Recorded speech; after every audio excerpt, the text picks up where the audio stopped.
Programang ito ay rated SPG, striktong patnubay at gabay ng magulang ang kailangan. Labis nga ang pag-aalala ni Tanggol noong malaman niyang nasa poder ng mga gerero si Santino. Natatakot siyang matulad ito kay David. Batid ni Tanggol na kapag hindi siya mapatay ng mga gerero ay si Santino ang kanilang gagamitin para mapalabas si Tanggol. Mahihirapan din si Tanggol na pabagsakin ng mga gerero habang nasa kanila si Santino dahil gagamitin itong hostage ng mga gerero. Kaya naman, ang prioridad ngayon ni Tanggol ay maitakas si Santino sa mga gerero bago pa mahuli ang lahat. Sang-ayon naman dito si Marites kahit delikado. Samantala, tuluyan ang nakipagtulungan si Ponggay kay Tanggol para pabagsakin ang mga gerero.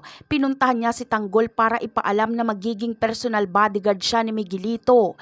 Kaya pagkakataon na umano ito para manmanan niya ang kalokohan ng mga gerero. Malaking bagay ang pakikipagtulungan ni Ponggay kay Tanggol. Si Ponggay kasi ang makakapasok sa loob ng bahay ng mga gerero at kasama niya lagi si Miguelito. Kaya siya ang makakakuha ng mga ebidensya na magtuturo sa katiwalian ng mga gerero.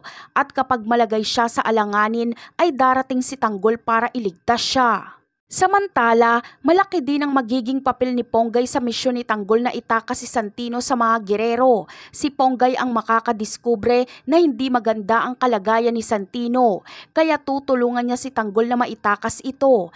Ito ang unang misyon ni Ponggay at Tanggol habang si Santino naman ay isasama si Erica sa pagtakas. Napakarami pa nating dapat abangan sa mga susunod na episode. Paalam!